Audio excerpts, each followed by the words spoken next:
उत्तर प्रदेश की पावन धरती महादेव की प्रिय मानी जाती है। यहाँ कण कण में शंकर हैं। काशी वाराणसी को तो स्वयं शिव की नगरी कहा जाता है। उत्तर प्रदेश की पृष्ठभूमि पर आधारित यह कहानी काशी के एक गरीब मल्लाह, नाव चलाने वाले और उसकी निश्चल भक्ति की है। वाराणसी के 80 घाट पर दीनू नाम का एक मल्लाह रहता था। उसके पास एक छोटी सी नाव थी जिससे वह यात्रियों को गंगा पार कराता था। दीनू अनपढ़ था, लेकिन उसका पूरा जीवन हर हर महादेव के इर्द गिर्द घूमता था। दीनू रोज सुबह गंगा में डुबकी लगाता और एक मिट्टी का शिवलिंग बनाकर उसे गंगा जल अर्पित करता। वह मंत्र नहीं जानता था, बस इतना कहता, हे भोले बाबा, हम तो नाव खेने वाले हैं। आप भी तो दुनिया की नैया पार लगाते हो। आज जो कमाऊंगा उसमें से आधा आपका और आधा मेरा।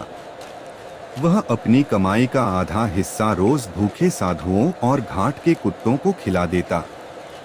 वह मानता था कि शिव इन्हीं रूपों में उसका हिस्सा लेने आते हैं। एक अमीर व्यापारी की चुनौती।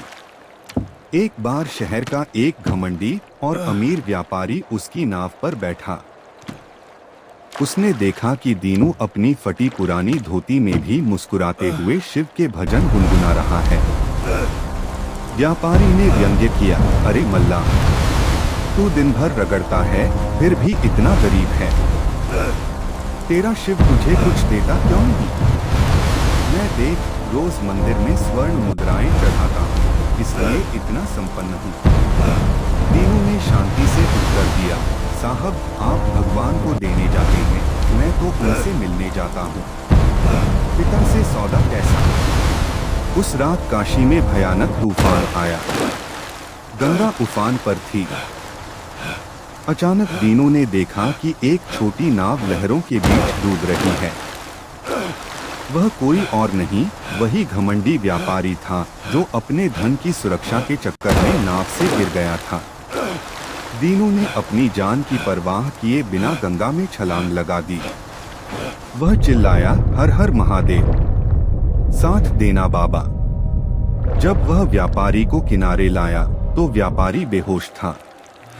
दीनू के पास पैसे नहीं थे, लेकिन उसने अपनी पूरी रात की कमाई और अपना इकलौता कंबल उस व्यापारी को उड़ा दिया और खुद ठंड में महादेव का नाम जपते हुए बैठा रहा। सुबह जब व्यापारी की आंख खुली तो उसने देखा कि दीनू ठंड से कांप रहा है, पर उसके चेहरे पर एक दिव्य शांति है। तभी वहां एक बूढ़ा साधु आया और दीनू को एक लोटा जल देते हुए बोला, बेटा, आज तूने अपनी आधी कमाई नहीं, अपनी जान दांव पर लगाकर मेरा हिस्सा मुझे दिया है। जैसे ही दीनू ने वह जल पिया, उसकी सारी थकान और ठंड गायब हो गई। जब उसने मुड़कर देखा तो वह साधु गायब था, लेकिन पास के मंदिर के शिवलिंग पर वही कंबल लिपटा हुआ था जो दीनू ने व्यापारी को ओढ़ाया था। व्यापारी का अहंकार टूट गया।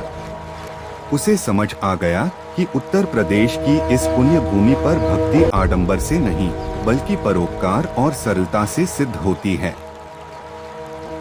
उत्तर प्रदेश की लोक संस्कृति में शिव कोई दूर रहने वाले देवता नहीं, बल्कि परिवार के एक बड़े सदस्य भोले बाबा की तरह हैं, जो केवल प्रेम के भूखे हैं।